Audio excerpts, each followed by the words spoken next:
Boa tarde, pessoal. Estou eu aqui de novo, Renata Vilela Montedo, advogada e mediadora, convidando vocês para essa live das 13 horas, a segunda live do segundo dia da semana Divórcio com Respeito. E o convidado de hoje dessa live é o Vinícius Imbrão. Ele já está entrando aqui, já vai pedir para eu ingressar ele. Queria apresentar para vocês.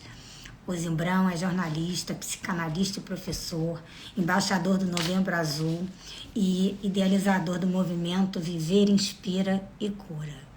Zimbrão, vou te pedir aqui para você solicitar, você entrar, que eu vou te colocar já já aqui para todo mundo te ver e te ouvir. E lembrando aqui, contando um pouco para todo mundo, né, dessa semana, que é a quarta semana do Divórcio com Respeito, que é um movimento independente, coordenado por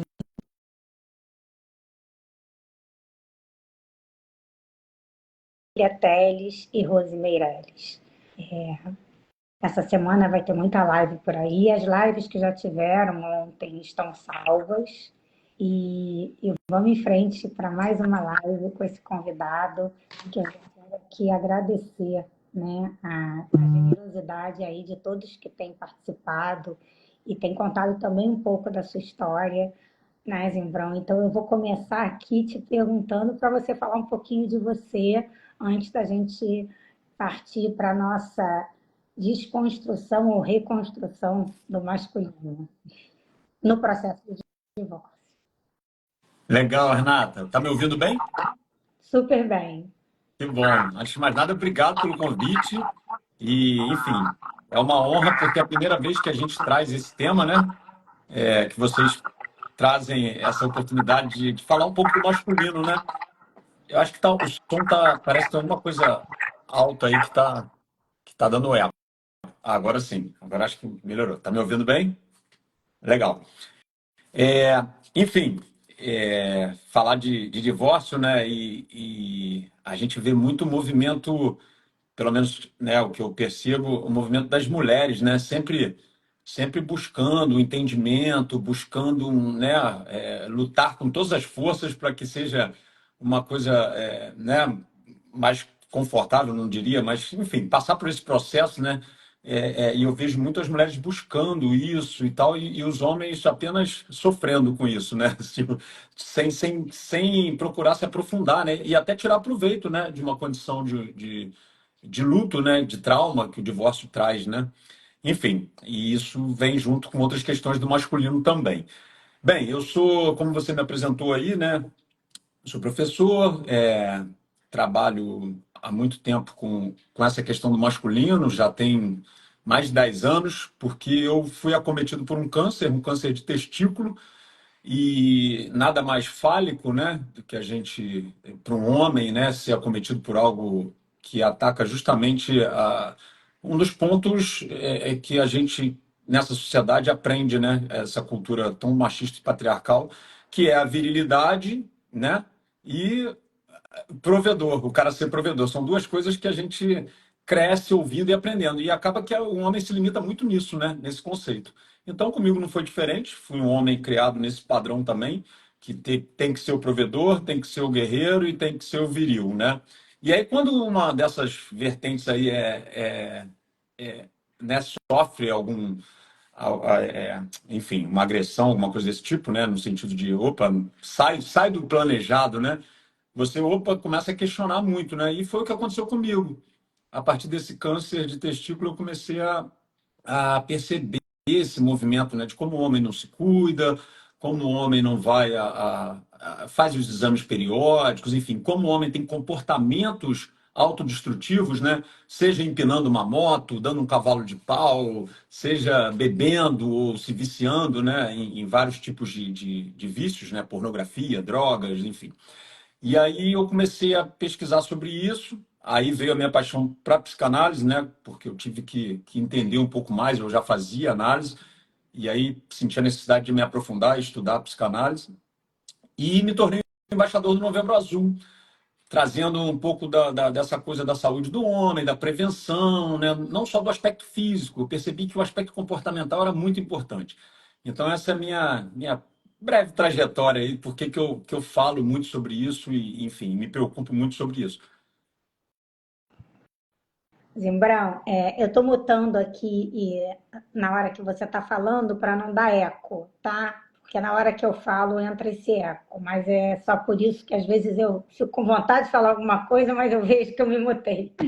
Mas então, eu queria assim te ouvir um pouco, né, da sua perspectiva como homem, como, né, como a sua criação, como a maioria dos homens, né, nessa sociedade machista, patriarcal, e como uma fala que eu vejo muito sua e que é verdade, como o homem tem, né, a falta de um repertório emocional para lidar com esses momentos de luta, de fragilidade, né? E como isso mexe. E aí queria te ouvir um pouco de como você vê os homens nesse processo, né, de divórcio, homens que estão passando por um momento desse tipo de luto, homens que não gostariam de se divorciar, mas se veem nessa situação, homens que, como os homens veem quando são convidados para uma mesa de diálogo, muitas vezes, isso é coisa de mulher, né? Isso é. Enfim, então, eu queria ouvir um pouquinho você sobre esse olhar, que é um olhar que só homens nesse lugar de fala podem ter. Sim. O som parece que está legal agora, não sei. Não, agora sim. Não, bem, Renata, é curioso, né? Porque essa complexidade, né, da gente falar do masculino, né? Como você falou, o repertório, a gente fala do repertório emocional, né, que é muito pobre para nós homens, nessa cultura machista e patriarcal. Assim como os afetos, né, e a agressividade, tudo isso é aprendido, né? A gente não nasce, nenhuma criança nasce com esse poder de violência, né, que é tão exacerbado, e também com o amor, né? O conhecimento do amor é subjetivo, né? Então, da mesma forma, como é que se ensina a uma criança o amor, né? Você não explica, não dá né? Escreve, dá um papel quando a criança sabe ler, vai lá, estuda o que é o amor, né? Você demonstra, né? E as demonstrações de amor, pelo menos na minha geração e nas gerações anteriores, né, as gerações dos mais velhos e tal, as demonstrações de afeto e de amor para o homem eram diferentes das mulheres, né? Ainda são, né? Infelizmente. Isso vem mudando, mas ainda são diferentes. Então você observa que as nossas mães, os nossos pais ensinavam as filhas a serem cuidadoras, a cuidarem, né? Brincar de casinha, fogãozinho, bonequinha, a coisa dessa figura tradicional e maternal que a gente aprende. E o homem não. É luta, é arma. Eu tive revólver de brinquedo. Hoje em dia nem é politicamente incorreto, né? Nem vende. Mas eu tive. Brincava com arminha, com não sei o quê. Então, assim, é natural que vai dar errado lá na frente, né? A gente não precisa ser muito gênio para pensar que esses comportamentos e tudo que a gente vê é fruto disso. É de como a gente ensina, né? Como a gente desenvolve esse repertório emocional, que é muito pobre, se tratando do homem, né? E aí o que eu vejo na situação de divórcio, na situação de quando o cara se toca de que perdeu, de repente, a mulher que ele ama, a pessoa da vida dele, simplesmente porque ele teve esse repertório pobre, teve um comportamento durante o casamento né, de ranzinza, de reclamão, de agressivo, de grosseiro, que de repente ele nem se toca de que ele tem esse comportamento. Eu não estou aqui para dizer que o homem é vítima, não. O homem não é vítima nada, ele é o causador, ele é o agressor. Mas ele não fica feliz com isso também. Ninguém nasce, você mesmo sabe disso, né? Das pessoas, como que eles se comportam, né? Como que o homem fica com o divórcio, né? Sofre, pessoas sofrem com isso também. Então, ninguém nasce para dar errado. Ninguém nasce e acorda assim e fala, hoje eu vou bater na minha mulher, hoje eu vou agredir meus filhos. Ninguém, em sã consciência, acorda dessa maneira. Isso é algo que é construído ao longo da vida. E o cara, às vezes, nem percebe. Quando vê, ele já está mergulhado nessa espiral de violência, né? Exatamente. E eu vejo, Zimbrão, né, na minha prática também há mais de 20 anos aí na advocacia de família, como esse momento, né, da dor e do divórcio pode muitas vezes ser transformador, né? Porque ali talvez seja o primeiro momento, né, muitas vezes, que o homem lida com uma dor tão forte, que ele muitas vezes nem imagina. E é tão difícil, né, do homem ali se vulnerabilizar, aceitar ajuda, entender quais são os papéis, mas é uma oportunidade, né? Eu digo que o divórcio ele é um momento também de transformação, de autoconhecimento e de possibilidades das pessoas e também dos homens participarem, né, de uma forma diferente da vida dos filhos, né? Principalmente quando tem filhos.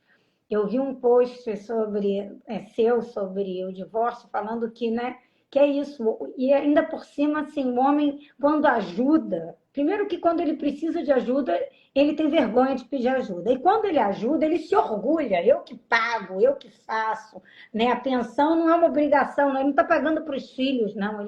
Ele brava, porque eu pago tudo.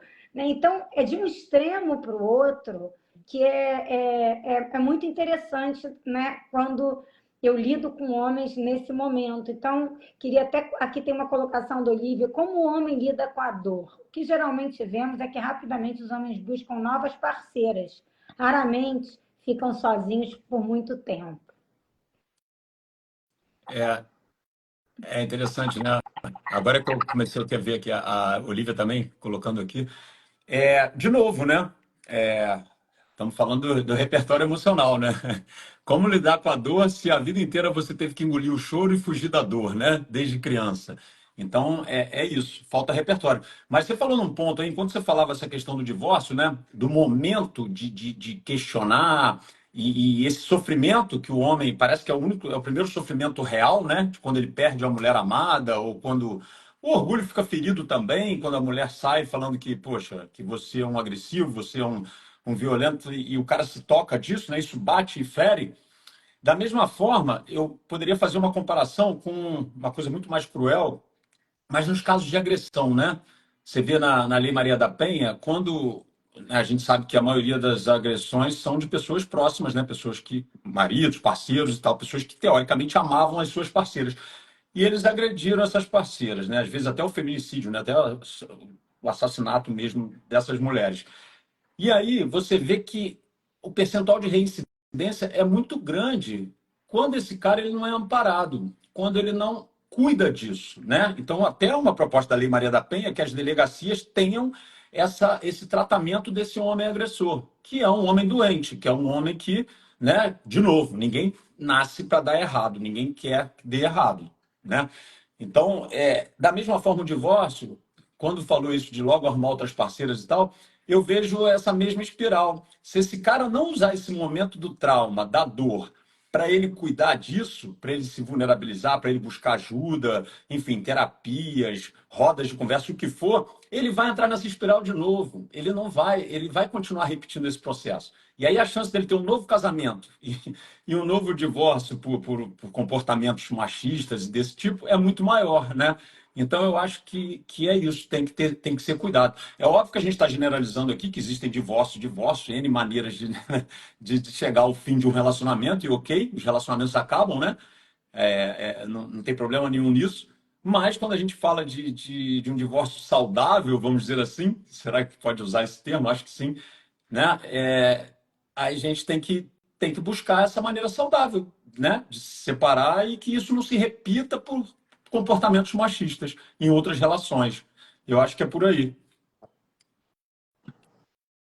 E o que eu também queria, nessa linha aí, te perguntar, né, o que você falou, né, o homem não está acostumado, ele não pode sentir dor, ele não pode chorar, mas, na sua opinião, por que que você sente, se você vê ou você sente um preconceito quando a gente chama os homens, né, para um diálogo, para um processo de diálogo, para um divórcio respeitoso, para um divórcio onde não vai se tratar só de uma pauta objetiva, mas se vai ser necessário tratar de uma pauta subjetiva, né? Por que que essas pessoas estão ali, o que que deu errado, e principalmente, né, quando essas pessoas vão continuar como par parental. Então, a oportunidade, né, não é porque um homem foi violento, muitas vezes, né, claro que existem graus e graus de violência, mas não é porque o homem foi machista que ele vai, né, que ele vai ser distanciado dos filhos, e não deveria mesmo, né? Claro que eu não estou falando de violências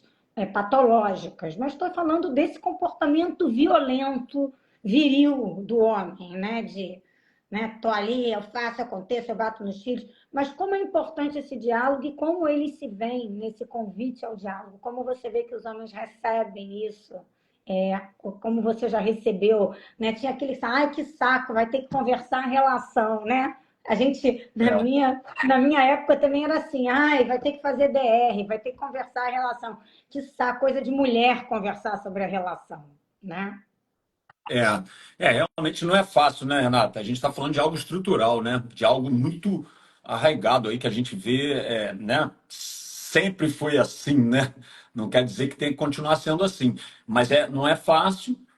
Uma das maneiras, pelo menos na minha prática pessoal, e aí é uma coisa que eu vejo quando eu vou falar de saúde, né? Quando eu vou falar da questão do câncer, enfim, da saúde do homem, dessa coisa do comportamento.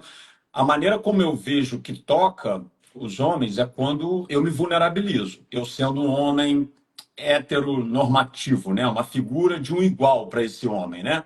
Porque se eu fosse declaradamente gay ou trans ou alguma coisa assim, esse cara não ia me ouvir, né? Provavelmente ele já ia criar uma barreira. Mas como eu tenho uma figura, né, heteronormativa e tal, e aí quando eu falo e me vulnerabilizo, fui atleta e tudo mais, tem uma figura de um homem, né? Esse cara fica curioso, fala, opa, o que que esse cara tá falando, né? Pô, esse cara perdeu um testículo, como assim? Tá falando isso abertamente? Pô, ele é gay agora, né? Porque tem essas tosquices, né? Tem essas coisas. Agora ele é gay, mudou a opção sexual porque simplesmente perdeu um testículo. Enfim, e aí esse cara me ouve. Então eu acho que da mesma forma, esse é um movimento que outros homens precisam falar sobre isso e nas rodas de conversa ou nos grupos de WhatsApp começarem a criar espaços de conversa, conversas maduras sobre isso, né? Então, assim, é um movimento que eu tento fazer, sabe? Nos meus grupos todos de WhatsApp, eu sou o cara que, opa, cuidado, não fale isso que o Gibrão vai brigar. As pessoas já têm esse comportamento, né? Não é para ser o cara o militante, o cara chato, mas é quando o cara põe uma pornografia, põe algo, pô, vem cá, isso teve consentimento? Esse vídeo que você está colocando no grupo, você acha isso legal, né? Então, assim, você questionar, não é dar lição de moral para ninguém, não, mas quando você tem um cara, um igual, que questiona ou que está fazendo diferente, eu acho que essa é a maneira, sabe, da gente poder aumentar, né, essa percepção do masculino.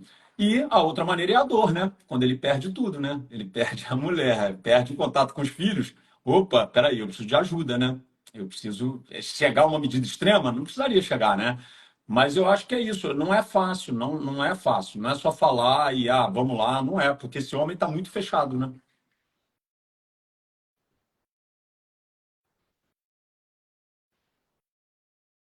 Tá sem o áudio, o teu tá sem o áudio agora. A Olivia fez uma pergunta aqui muito legal. O que você diria então para as mulheres que têm que lidar com esse homem sem repertório no momento de combinar o divórcio? É. A Olivia me deu uma pergunta bem difícil, né? Bem, a gente não tem receita, né, Renata? É difícil a gente. Cada situação, né, cada repertório, cada divórcio é um divórcio, né? Enfim, tem pessoas que não dão a menor possibilidade, principalmente vocês sabem disso, né? O divórcio tem essa coisa muito, muito exacerbada, né? Daqui a pouco você está brigando por causa da lixeirinha ou do filtro, né? Isso é meu, isso é seu, quando na verdade não é sobre isso, né? São coisas muito mais profundas que estão ali, né? Mas tem essa coisa da picuinha, da briga que fica muito evidente no divórcio, né? Você brigar por causa de, sei lá, né? R$ 100, R$ 200 na pensão, enfim, aquelas coisas ali que ficam numa discussão que não é sobre o dinheiro em si, é sobre o valor ali, mas é sobre outras dores que estão por trás. Então, não é tão simples, a gente não tem uma receita para isso. Mas eu acho que a mulher, eu acho que assim, um primeiro ponto, assim, uma coisa que eu gosto muito é a comunicação não violenta, né? a comunicação não violenta é uma maneira de você lidar, assim, pesquisar sobre comunicação não violenta é interessante, porque violência contra violência só gera mais violência, né? Então, quando você tem uma situação dessa, o cara não tem um repertório emocional, é violento, é agressivo, não é se vitimar, mas às vezes, você ter uma reação que a pessoa não espera que você tenha, né? Eu vejo que isso funciona muito quando você, poxa, olha, isso que você está fazendo não vai resolver o problema. Você tem calma, né? É difícil, tá, gente? Veja bem, não estou dando. Mas você tem uma calma de chegar e falar: olha só, a maneira como você está falando, você está sendo agressivo, você está falando alto, a gente não vai resolver dessa maneira. Então, você ter sangue frio para tentar controlar isso, eu acho que é uma forma. E a comunicação não violenta é técnica, você pratica isso, né? Então, eu aconselho as pessoas consultarem assim a comunicação não violenta como uma maneira de você o respirar fundo, sabe? Antes de entrar nessa espiral de violência. E eu acho que é o único conselho que eu poderia dar, assim, porque realmente não tem uma fórmula. Falando, você lembrou aqui de um tema e de um recurso muito importante que é a comunicação não violenta. Eu me lembro uma vez que eu tive uma cliente que o marido gritava muito, né? Ele gritava, ele batia ele não batia nela, mas ele batia em tudo, ele quebrava tudo, ele berrava. E um dia eu falei para ela: por que que você não fala para ele como você se sente na hora que ele age dessa forma? Porque ela sempre falava: você não pode fazer isso, eu vou chamar a polícia, eu vou fazer isso. E ela foi tentar fazer isso, não conseguiu de primeira, mas um dia ela falou o quão medo ela tinha, né? Como que ela se sentia, como ela tinha vontade de chorar, como ela se sentia naquele momento, né, em que ele perdia o controle. E ele realmente parou. Ele parou porque ela, ao invés de gritar, de sair, ela começou a falar dos sentimentos dela. E ali, assim, ela me contou isso, eles estavam no final, ela tinha ido pegar as coisas, porque ela que saiu de casa, e ela falou para mim que naquele momento, naquele último dia que ela foi buscar, que ela conseguiu agir dessa forma, no final eles se abraçaram, né? E se abraçaram e ele viu como o choro, né, dela, como ela se sentia. Ele conseguiu ter talvez muito leve, não sei se adiantou para alguma coisa, mas ele conseguiu naquele momento parar, que é o que você falou aqui. Como é que você vai, né, dar um stop nessa pessoa nesse momento? Claro que a gente não está falando aqui, né, pessoal, de agressão física, de muitas vezes ter que sim recorrer à polícia, mas falando de formas de lidar com um homem que é um homem que veio desses padrões, que acha que falar assim é ser homem, né, mostrar que é homem faz parte de mostrar, né, ser homem. E aqui é importante a gente, né, como mulheres e como homens, parar para ver quais são as ferramentas de diálogo, né? E aqui a Cíntia, a professora Cíntia Portes, botou, e nesse ponto os advogados também precisam praticar a comunicação não violenta. Temos que ser ponto de equilíbrio e não de aumento de tensão. Exatamente, Cíntia.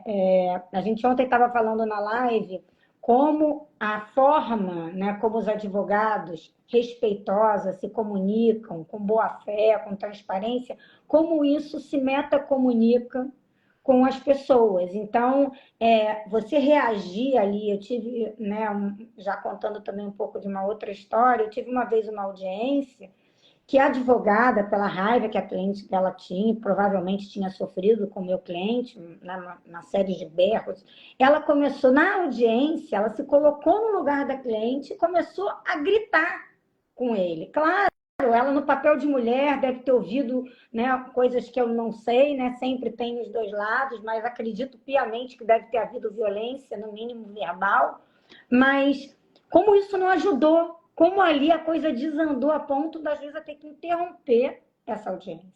Porque justamente a gente estava repetindo o padrão. Então, isso que a Cíntia falou, para quem é advogado e está aqui, né, também, como nós podemos fazer diferente, começando pela nossa forma, né, de tratar o cliente, como a nossa forma de abordar o outro advogado. Então, isso é um momento muito interessante, para não muitas vezes replicar a dinâmica. Às vezes você está uma mulher advogada de uma mulher e um homem advogado, daqui a pouco de outro homem, daqui a pouco você e o outro advogado já está entrando no embate, nesse embate também, né? E como a Cíntia está falando, toma para si as dores que não são suas. Você está ali para assessorar e apontar para novos caminhos, né? Caminhos que esse movimento vem tentando mostrar como é importante, que é o caminho do respeito. Não importa qual método, né, você escolha, mas a relação respeitosa, a relação que não era respeitosa, ela tem que parar ali. E o advogado é um papel crucial nesse momento para transformar. Isso, a Rose está falando, isso tem a ver também com o papel que assumimos. Somos advogados e não partes. Exatamente, isso que a gente está falando. Eu brinco, eu chamo de vira divórcio em time, divórcio em time. É um time de divórcio, porque é os homens contra as meninas, né? Vira um time, e não é por aí, né? E é interessante, Renata, porque você estava falando, né? Aí a gente vem essa coisa, né? Do conceito de empatia, né? Tão na moda e tão instagramável, né? Empatia, que coisa bonita, né? E aí é muito curioso porque tem muita coisa nessa questão do feminino que não chega em nós homens. A gente não tem capacidade de pegar. Tá? Vou trazer alguns exemplos, né? Um deles que é uma coisa tão óbvia, mas que eu nunca me toquei, quem me trouxe isso, não porque eu agredi verbalmente ou nada disso, mas que ela trouxe para mim foi a Fernanda, minha parceira, e a gente tem uma relação muito, muito boa, assim, de troca, e, enfim. E ela falou uma coisa que eu nunca tinha me tocado, de que basta o homem falar de uma maneira mais. Não precisa ser agressivo, mas falar de uma maneira mais séria, que isso já tem um tom muito superdimensionado para a mulher, porque ele é mais alto, tem um tom de voz mais grave, isso já espanta, já assusta. E o homem nunca se toca disso. Né? Eu não me tocava disso. Ela falando, não, se você fala um pouco mais sério, já é mais agressivo para mim, já soa como uma coisa, porque não é de um igual, né? Já sai de um lugar de superioridade, não superioridade, mas de maior força, né? Um lugar de maior força, não superioridade, não é o termo, mas de maior força, né? E a gente tendo essa conversa em relação ao filho, né? Em relação, ela tem um filho homem, e como que assim, um garoto, né, que vai virando um homem depois da adolescência, como que isso, a voz, os movimentos, por si só, já são mais agressivos. E isso já coloca a mulher num lugar de vulnerabilidade, de fragilidade. Esse é um ponto. E o homem nunca se toca disso, é difícil. Se isso não for falado e não for verbalizado, o homem não se toca disso, né? Entre outras coisas, né, que a gente não sente na pele, como a roupa que a gente vai colocar, né, não poder colocar um short curto ou uma roupa que o seio apareça mais. O homem não sente isso na pele. Ele não sabe o que é isso, né, quando vai sair na rua e tal. Então tem uma série de coisas que falar em empatia para esse homem, às vezes tem que chegar e, opa, senta aqui, deixa eu te explicar, olha só, comigo, como eu, mulher, não é assim que funciona, eu sinto isso, né? Então, eu acho curioso a gente tem que falar sobre isso, tem que abrir, porque não chega, nem essa coisa da empatia não chega em muitos de nós homens.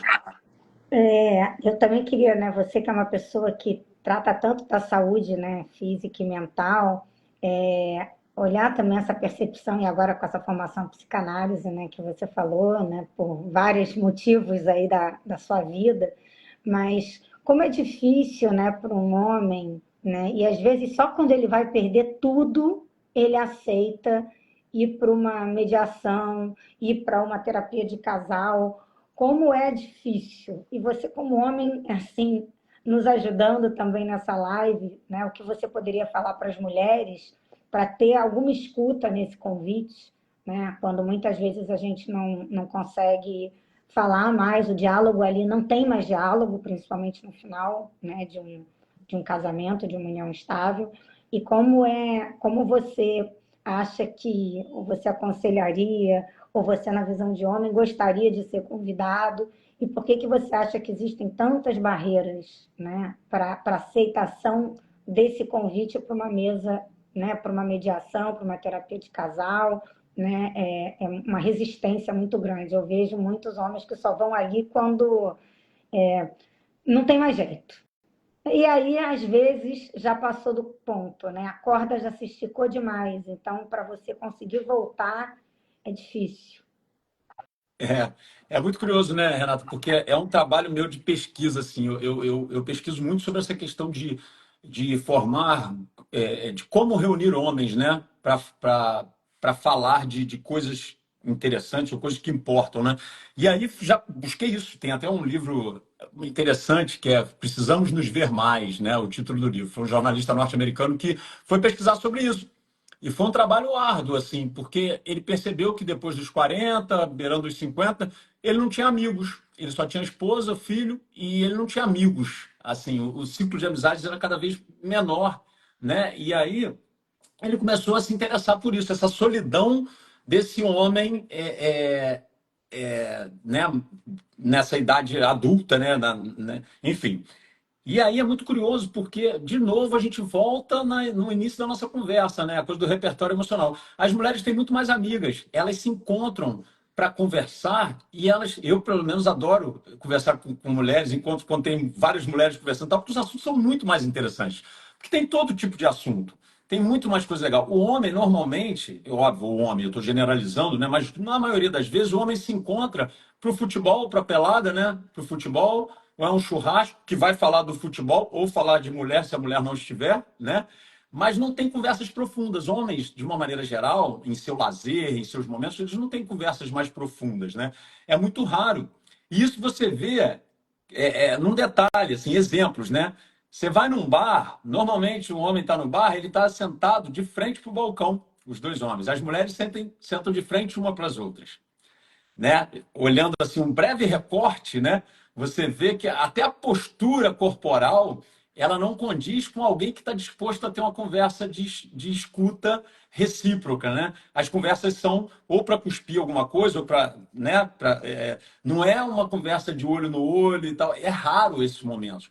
Então assim, eu adoro ser convidado e tal, porque eu sou um cara que estudo isso, estou, né, disposto a ouvir isso, mas no geral é muito difícil, sabe? A Fernanda pega no meu pé, poxa, você tem que fazer umas rodas de conversa, umas rodas. E eu fico relutante porque ainda não achei esse formato, sabe?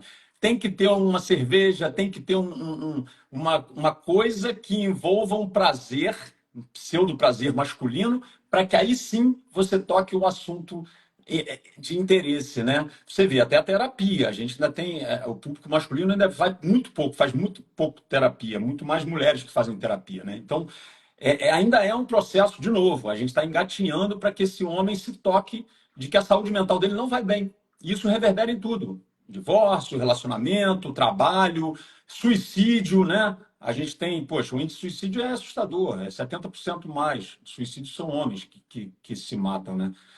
Então, assim, esse homem não tá legal, ele não tá saudável, né?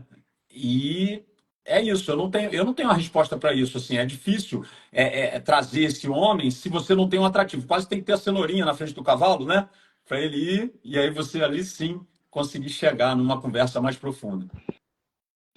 Por isso que eu vejo muito esse momento quando, né, a mulher está lá já dizendo, ó, ou você vai ou eu vou embora, né? Normalmente é nesse momento. E aí, muitas vezes, os homens ali se descobrem, não que eles vão fazer terapia, mas é pelo menos um momento de reflexão, né? É um momento em que eles param para o que você falou aí há um pouco tempo atrás. É muito difícil se olhar nos seus próprios comportamentos, como você falou, você mesmo, que é uma pessoa que, né, que estuda isso e lida com isso, às vezes está berrando, né, achando. E a Fernanda falou para você, né? Peraí, você está gritando. Só esse grito já não me agrada, mas é difícil mesmo, porque é isso. O homem não consegue, tem muito mais dificuldade de se colocar no lugar, né, do outro, eu acho. Eu acho que há uma dificuldade porque ele também não se vulnerabiliza, né?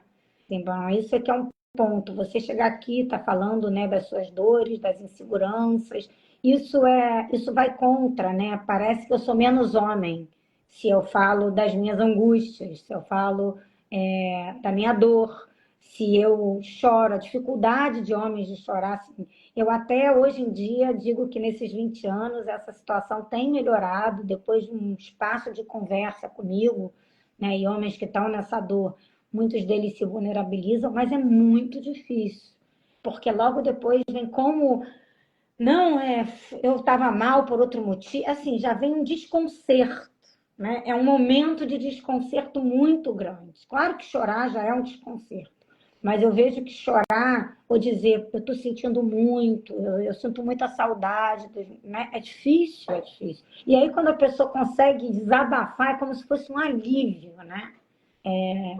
Queria, assim, te ouvir também um pouco sobre essa questão de, né, da vulnerabilização, né, do homem, de mecanismos para isso. E achei interessante você falar também, né, que você ainda não pensou um formato, porque é difícil, né? As mulheres conversam entre si e logo vão contar das suas dores, né? Os homens nunca.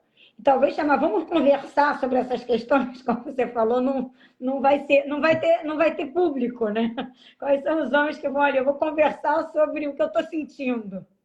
É, não, é curioso, porque você estava falando assim, né? Enfim, eu sou otimista, assim, eu não desisti desse homem da minha idade ou mais velho que eu e tal, não desisti. Tanto é que eu tenho vários trabalhos e tal que eu consigo trazer. Tem vários amigos, pessoas próximas que hoje em dia fazem terapia, ou que o relacionamento deles melhorou até por um aconselhamento meu, ou por tabela, ouvir um pouco o que eu falo e tal, enfim.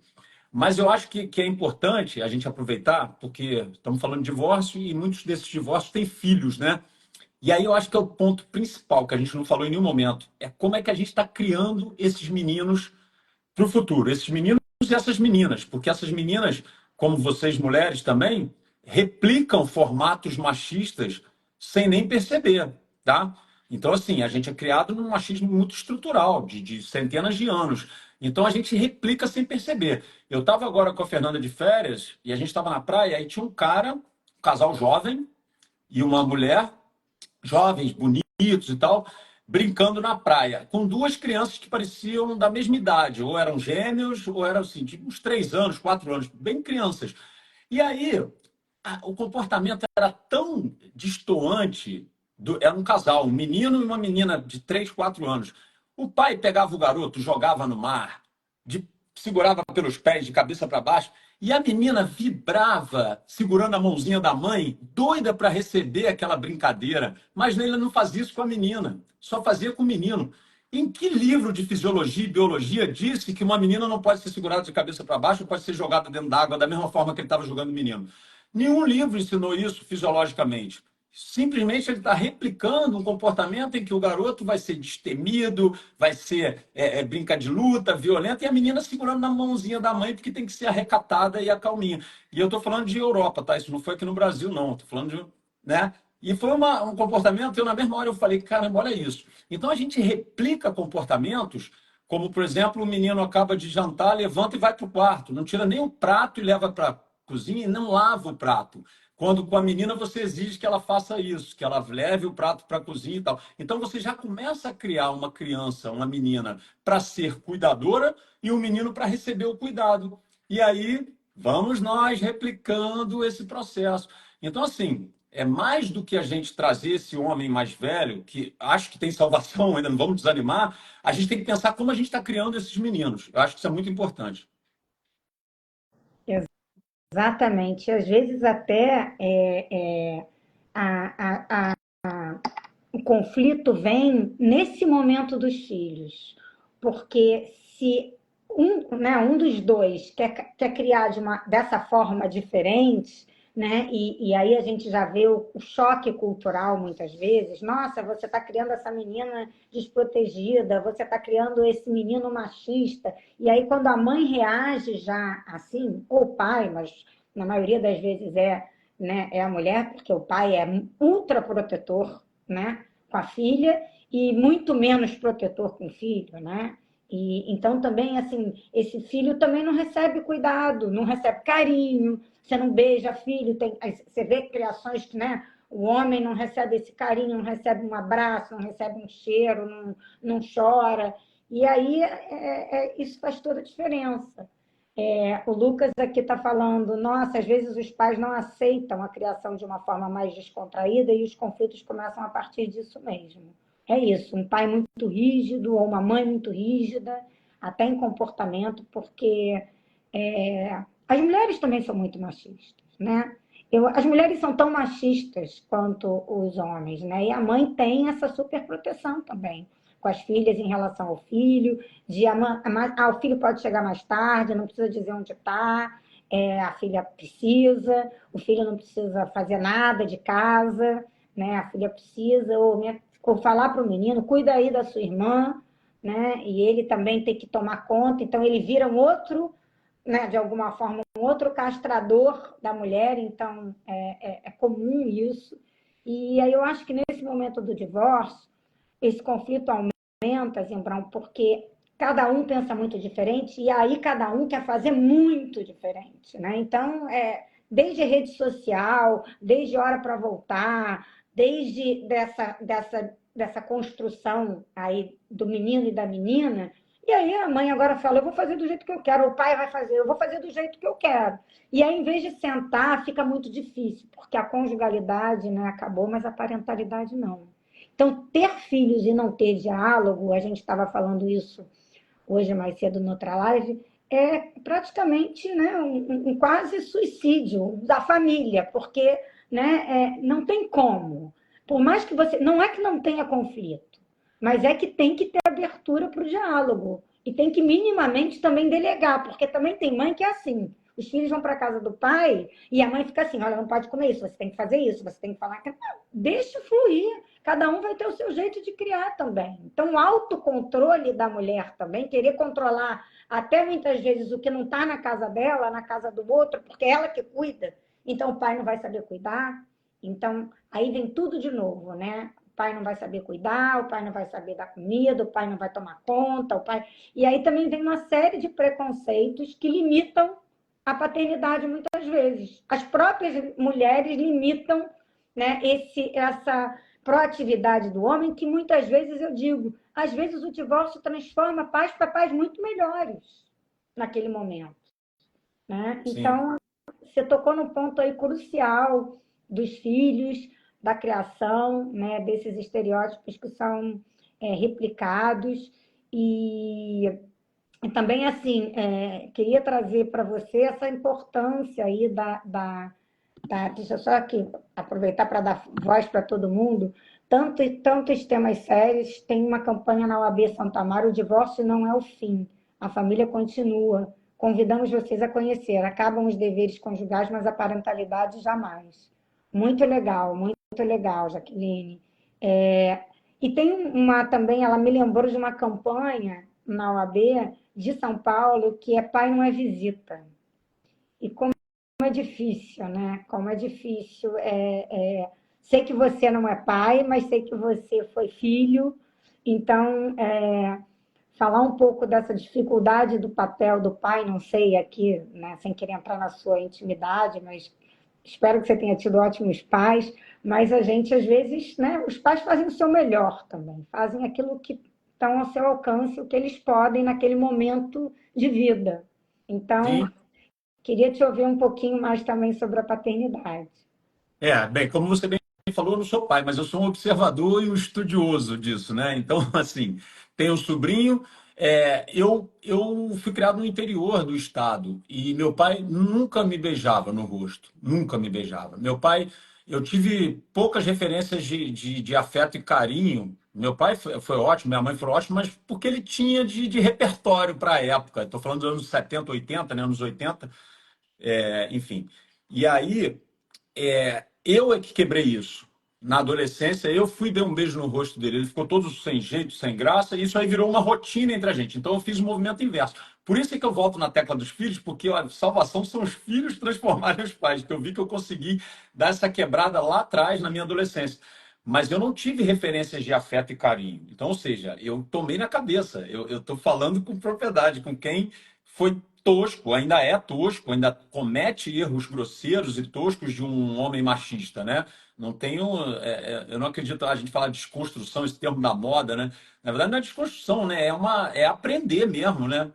A gente tem que aprender. Então, eu estou sempre buscando e aprendendo. Mas,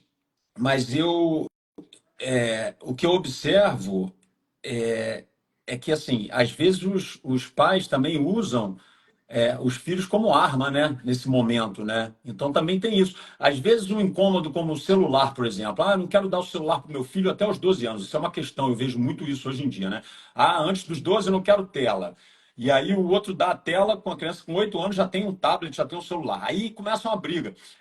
De repente, essa briga não seria tão exacerbada se o casal já tivesse o divórcio, tivesse uma coisa amigável, tivesse uma relação de conversa. Isso não seria um problema tão grande. Mas isso passa a ser o motivo das brigas mais, né, grosseiras do mundo. Quer ver um exemplo? E aí é ato falho, né, dos pais. A maioria dos meus amigos que têm filhos e são separados, aí eu falo, e aí, final de semana, vamos jantar? Vamos sair com a gente? Ah, não sei se eu consigo, porque eu vou estar com as crianças.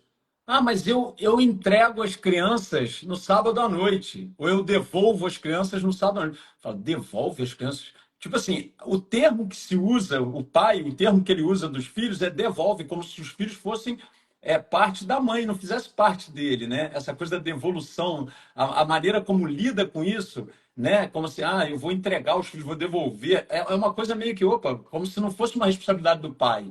Eu vejo isso também, né? Que o pai, ele só fica naqueles dias. Normalmente o formato é final de semana a cada 15, né? O mais tradicional que a gente vê é isso. E aí é muito como se fosse uma encomenda, né? Eu vou devolver as encomendas, aí sim, agora eu volto à minha vida e estou livre. Quando a mulher não tem essa opção. Né? A mulher, na maioria das vezes, de novo, hoje em dia a gente tem vários formatos de divórcio, guarda compartilhada, enfim. Mas o que a gente observa é isso, essa postura do cara tem em relação aos filhos dele, de novo, é um instagramável, né? Paizão pro Instagram, pá, a foto. Mas no dia a dia não é isso, é devolver o filho para a mãe, né? É esse o termo que se usa, né? Não, e você falando isso, né? É como também é um preconceito quando a mãe delega mais para o pai, os filhos, porque também hoje em dia, né, as coisas se inverteram. Eu vejo que as mulheres foram para o espaço público, mas os homens vão muito pouco para o espaço privado, né? Eu, assim como você, né, não tenho um relacionamento onde na minha casa também o homem faz tudo, participa. Na verdade, eu digo que ele é muito melhor do que eu, dono de casa, porque ele foi criado por uma mãe que exigiu isso dos três filhos, que faziam com que os filhos lavassem a louça, faziam com que os filhos arrumassem a roupa. Também era uma mãe, talvez, com uma cabeça europeia, então já tinha uma cabeça mais aberta naquela época lá atrás. Mas é difícil. Eu tive um primeiro casamento que era assim, era roupa no chão, isso não faz parte de mim, né? Então é interessante. E falando do divórcio, como que, na verdade, quando as mulheres, então, querem que esse pai assuma essa responsabilidade de igual para igual, ou eu tenho um caso de uma cliente que viajou para fazer um mestrado fora e o pai não queria que ela fosse, então disse: os filhos não vão. A gente perdeu na justiça, acabou sendo judicializado, porque ela queria levar os filhos, não conseguiu num primeiro momento. E impressionante, ela foi, deixou os três filhos com o pai, para ficar um ano fora, vindo nas férias, nos feriados, e a sociedade inteira olhou para ela como se ela fosse uma louca, uma mãe relapsa, uma mãe que não está nem aí para os filhos, quando ela, já com filhos de 12, 13 anos, quis passar um ano fora porque ela estava retomando a carreira, porque ela ganhou a bolsa num projeto de mestrado, e como isso também ela ficou mal vista por essa opção profissional. Quando tranquilamente ninguém ia falar nada, né? Vou deixar aí os filhos com a mãe e o pai foi morar sei lá onde. Como é difícil isso ainda hoje, né? Como é complexo o que parece simples. Mas esse preconceito também em relação às mulheres com as mulheres é muito complicado, porque eu acho até que as mulheres se sentem totalmente cobradas e não sabem como sair desse lugar e vão ser julgadas o tempo todo, né? Que o Olivia aqui tá concordando. Ou muitas vezes quando, né, os filhos têm que, por uma situação circunstancial, né, o filho vai morar com os pais. Olha, a residência, né, porque a gente tem a residência base, vai ser com o pai, não vai ser com a mãe. E tudo bem, né? Mas não, todo mundo, né, ainda. Eu acho que isso está mudando muito, mas eu ainda vejo muito isso, né? Do próprio homem falar, ah, ela não quer mais saber dos filhos. E então queria te ouvir um pouco desse comportamento ainda desse pai que muitas vezes só quer pagar, né? Além de ter orgulho de pagar, pronto, eu fiz a minha parte, eu paguei. E aí não preciso fazer mais nada, estou pagando, né? Então ainda tem isso. A Cíntia está falando, pois é, se o pai fosse fazer mestrado, ninguém iria conquistar, iria contestar, digamos assim. A Olivia falou uma coisa aqui, só que sumiu. Peraí. Tem clientes que reclamam da carga mental de estarem maternando o ex, pai dos filhos. Como mudar essa dinâmica, né, da maternagem? Porque no início da nossa live, Zimbrão, a gente também falou uma coisa interessante, que você colocou muito bem colocado. Como que o homem replica, né? Então ele sai dessa relação maternal com a primeira mulher e junta-se rapidamente a outra mulher para não perder a maternagem. Então é difícil, né? E aí é difícil ele entender, sair desse lugar. Mas aí a Olivia estava falando como é que a exaustão da mulher de ter que maternar até o ex, né? O que você falaria sobre isso? De novo, né?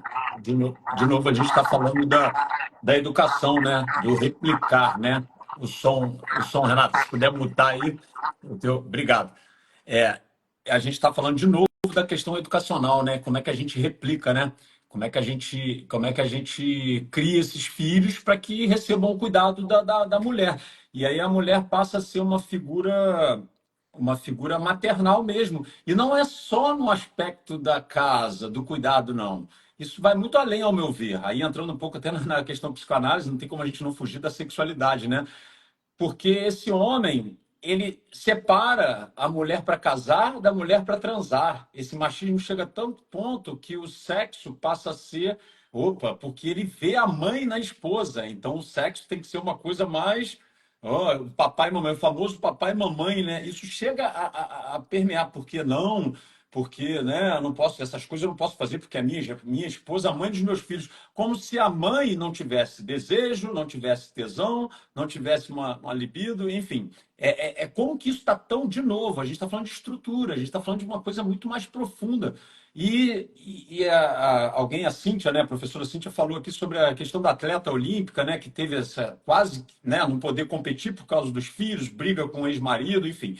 Óbvio que se fosse o inverso, a sociedade ia aceitar isso de uma maneira muito mais natural. Vá lá competir, vá lá ganhar sua medalha e deixa que a mãe cuida dos filhos aqui. Isso, infelizmente, ainda é muito presente. E em expressões corriqueiras. E a palavra é tudo, né? De novo, falando de psicanálise, a palavra é tudo. Quando as pessoas viram e falam, onde está a mãe dessa criança? Né? Quando a criança está fazendo bagunça, ou está desarrumada, está com cabelo, cadê a mãe dessa criança? Bom, cadê o pai dessa criança, né? Também.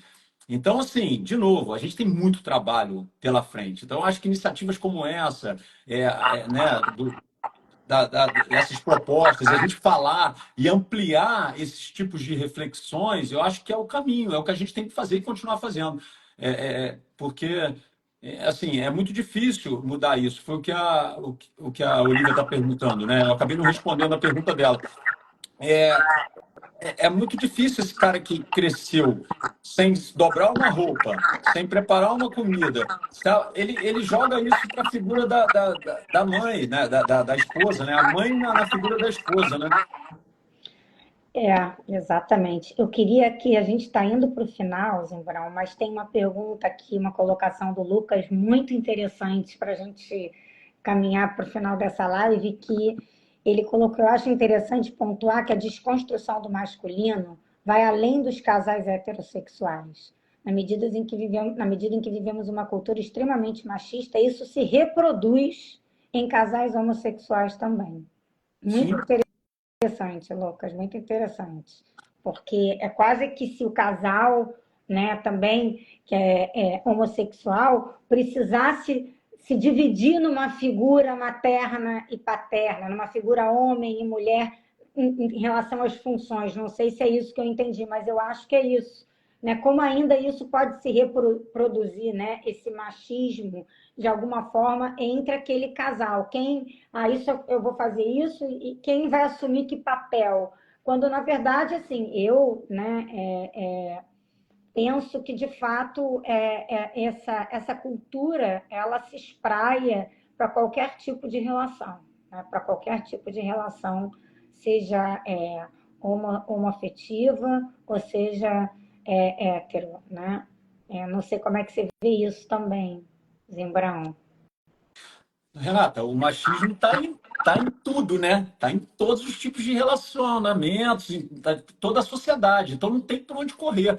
Em termos não, não importa se é um relacionamento homoafetivo, heteroafetivo, não importa. Isso tem mesmo. Tem, assim, até em vários estudos que eu já vi, de grupos, né, de homossexuais, enfim, a gente vê que tem um machismo até quando a misoginia está presente muito nessa comunidade. Você vê que é um jargão muito comum que eles brincam, muitos usam, que é bicha burra nasce mulher.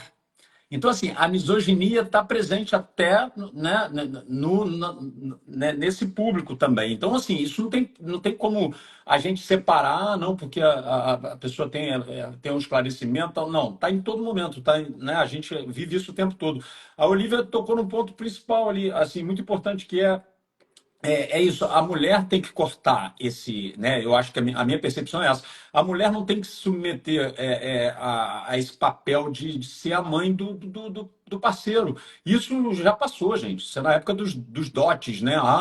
Uma boa mulher que arruma a cama, que faz comida. Acabou isso, gente. A gente está no século XXI, as pessoas se juntam e têm um relacionamento porque elas querem compartilhar uma vida e não porque elas têm que provar alguma coisa para a sociedade, né? E eu acho que essa herança de lá de trás, religiosa, católica, enfim, de construir uma família onde a mulher tem que ser a do lar e tal, isso a gente tem que, né, questionar. Não é à toa, e aí um alerta muito importante é que a gente pega a geração Z e os milênios, né? Isso foi uma pesquisa recente, em que os homens são muito mais conservadores e as mulheres são muito mais progressistas. Não é à toa, porque o homem está perdendo esse lugar de privilégio. Então, as novas gerações, os garotos, eles estão crescendo não querendo perder esse privilégio e estão sendo mais conservadores. Essa pesquisa é assustadora quando eu vejo essa pesquisa. Então, você vê que os meninos mais conservadores e as meninas mais progressistas. É claro, poxa, quem vai perder, né? Entre aspas, acha que vai perder. Aí a gente fala no início, volta ao início da minha fala, né? De que esse homem está doente, esse homem é violento, esse homem se mata, tudo isso que a gente falou, em números e tal, é um suposto privilégio. É um privilégio? Mas será que é tanto privilégio assim? Enfim, né? Toda essa angústia, todo esse sofrimento que a gente vai ter no futuro. Mas é assustador, é uma coisa para se pensar. Esses meninos que estão vindo, né? Esse ponto que você tocou também, eu sempre me faço essa pergunta: como deve ser difícil ter que sustentar também esse lugar? Também não é fácil, né? Também eu sei que, como você falou, sem querer ali vitimizar, mas essa figura que não pode esmorecer, que não pode se abrir, que não pode sentir dor, que não pode ser fraco em alguns, né? Que isso tudo vai atingir a masculinidade, também deve ser muito duro para o homem, né? Para o homem que não abre, que não pede ajuda, que não aceita um cuidado, que não aceita um cuidado no sentido até de sustento, a gente vê hoje, né? Quantas pessoas a gente viu aí, né, na pandemia, quantos lares passaram a ser sustentados por mulheres e como os homens, quando falam isso, se sentem constrangidos, né? Quando a pessoa perdeu o emprego, quando a pessoa teve uma doença, quando a pessoa, enfim, né, economicamente ali não conseguiu, ou que rende é infinitamente, né, menor. Quanto esse comportamento também não agride os próprios homens. Perfeito, perfeito.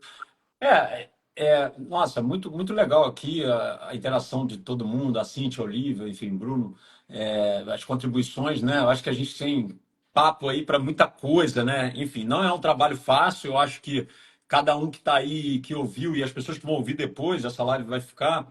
é isso. Eu acho que é um trabalho a gente tem que disseminar, sabe? A gente tem que falar isso, tem que questionar para atingir o maior número de pessoas, porque, de novo, não é só os homens que precisam mudar. As mulheres também têm que mudar algumas coisas em termos de como estão tratando esses homens também. De novo, não é colocar o lugar de culpa das mulheres, não. Não é vitimizar a figura masculina, não. Mas é um trabalho em conjunto, é um trabalho que todo mundo ganha, né? E a Bell Hooks, né, falava muito isso, né? Que o feminismo é para todo mundo, né? Enfim, o feminismo, todo mundo vai ganhar com o feminismo, né? Não é uma questão né, assustadora, o feminismo, como se os homens fossem uma rivalização das mulheres contra os homens. Não é. É uma coisa para a sociedade evoluir, para a gente ficar melhor, né? E aí eu gostaria de fechar, né? Para as pessoas, Renata, assim, a minha parte, pelo menos, antes de você encerrar, que quando as pessoas me questionam, né, os homens principalmente me questionam, mas por que que você entrou nessa de ficar falando de feminina? Por que desconstrução? Por que, né, as pessoas vêm até num tom de deboche ou muito incomodadas com o meu posicionamento. É, e aí eu trago um estudo da Valesca Zanello, psicanalista, e que ela fez um trabalho, uma pesquisa com as mulheres, né? De novo, no início da live eu falei, né, que os homens, essa coisa do suicídio e tal, e os homens no Brasil vivem em média 7 anos a menos que as mulheres, né? Ou seja, a gente morre antes, né? O sexo frágil é quem, né, bebê?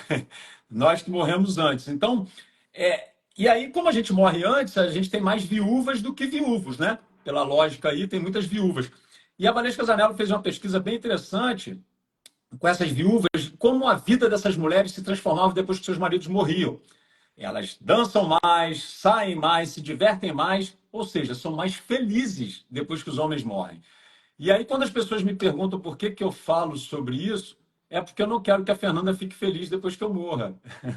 Eu quero que ela seja feliz agora. Então, eu gosto de fechar falando isso. Eu acho que os homens que ouvirem essa live se tocarem de que você não pode ser um fardo para sua parceira, de que você vai morrer, ou parceiro mesmo nas relações homoafetivas também. Você tem que ser algo leve, prazeroso, né? Gostoso na relação, que seja de troca. Então, quando você morrer, que essa pessoa sinta a sua falta e não que ela fique aliviada, né? Então, esse a minha mensagem assim final. Poxa, Zimbrão, não tenho nem como te agradecer. Foi sensacional te ouvir.